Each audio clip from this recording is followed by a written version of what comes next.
नमस्कार दोस्तों, हमारे चैनल पर आपका हार्दिक स्वागत है। साल में 2 बार आने वाला नवरात्रि का पावन पर्व भक्ति और उल्लास का समय होता है।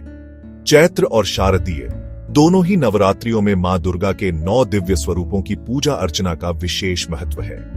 इन 9 दिनों में भक्तजन श्रद्धापूर्वक उपवास रखते हैं, मां के भजन गाते हैं और आत्मशुद्धि के मार्ग पर चलते हैं। यह आध्यात्मिक ऊर्जा से सराबोर होने का एक अनमोल अवसर है। लेकिन क्या आप जानते हैं कि शास्त्रों और आधुनिक विज्ञान के अनुसार कुछ विशेष परिस्थितियों में महिलाओं को नवरात्रि का व्रत रखने से बचना चाहिए?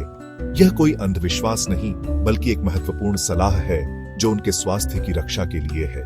यह सलाह धर्म, विज्ञान और आयुर्वेद तीनों के दृष्टिकोण पर आधारित है। आज हम इसी विषय पर गहराई से चर्चा करेंगे और जानेंगे कि वे कौन सी 2 श्रेणियां हैं, उन्हें व्रत क्यों नहीं रखना चाहिए और भक्ति प्रकट करने के लिए उनके पास कौन से वैकल्पिक मार्ग उपलब्ध हैं। नवरात्रि व्रत का मुख्य उद्देश्य है शरीर की शुद्धि, मन का संतुलन और माता के प्रति समर्पण। आयुर्वेद के अनुसार उपवास से पाचन तंत्र को विश्राम मिलता है और मानसिक शांति प्राप्त होती है। लेकिन हर शरीर अलग है। जैसे कपड़े सभी पर एक जैसे नहीं बैठते, वैसे ही उपवास का असर भी हर व्यक्ति पर अलग होता है। इसीलिए शास्त्रों में कहा गया है 8 शारीरिक कारण। गर्भावस्था में मां और शिशु को लगातार पोषण चाहिए, क्योंकि शिशु का विकास हर पल होता है। लंबे समय तक खाली पेट रहने से ब्लड शुगर खतरनाक रूप से गिर सकता है, जिससे अचानक कमजोरी आ सकती है। इसके कारण चक्कर आना, थकान और गंभीर मामलों में समय से पहले लेबर का खतरा भी बढ़ सकता है।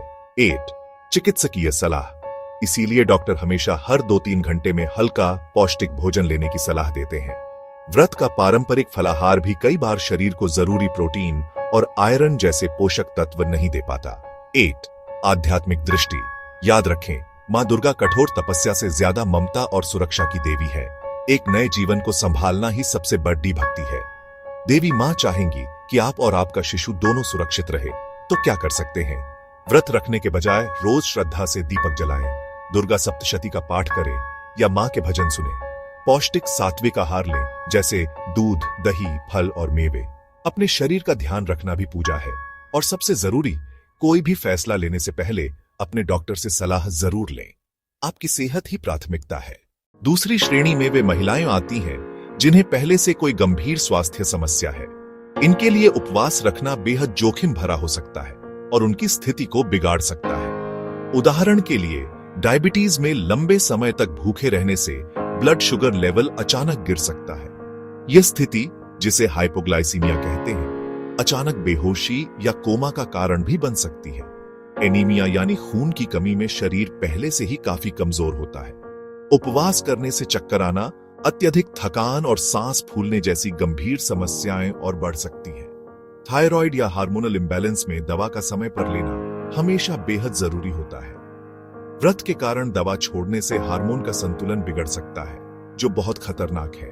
इसलिए अगर आप व्रत रख रही हैं, तो डॉक्टर की सलाह और दवाएं सही समय पर लेना बिल्कुल न भूलें। कोई भी असामान्य लक्षण दिखने पर तुरंत व्रत तोड़ दें, क्योंकि आपकी सेहत हमेशा सबसे पहले है।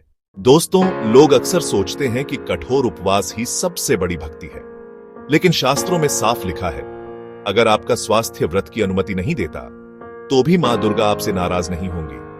आप कर सकते हैं घर में अखंड ज्योत जलाना, दुर्गा चालीसा या सप्तशती का पाठ, जरूरतमंदों को अन्नदान या वस्त्र दान, मन को क्रोध, ईर्ष्या और नकारात्मकता से मुक्त रखना। याद रखिए, भक्ति का मूल है श्रद्धा, न कि कठोरता। तो दोस्तों, आइए एक बार दोहरा लें। गर्भवती महिलाएं और गंभीर स्वास्थ्य समस्याओं से जूझ रही महिलाएं को नवरात्रि में 10 मिनट का भी कठोर व्रत नहीं रखना चाहिए। आपका स्वास्थ्य सबसे बड़ा धर्म है। मां दुर्गा आपकी भावना को देखती है, न कि केवल आपके उपवास को। अगर आपको यह जानकारी उपयोगी लगी हो, तो वीडियो को लाइक, शेयर और सब्सक्राइब करना ना भूलें। कमेंट में बताइए, आप नवरात्रि में किस तरह मां की भक्ति करते हैं, उपवास, अन्नदान या किसी और सेवा के रूप में। जय माता दी।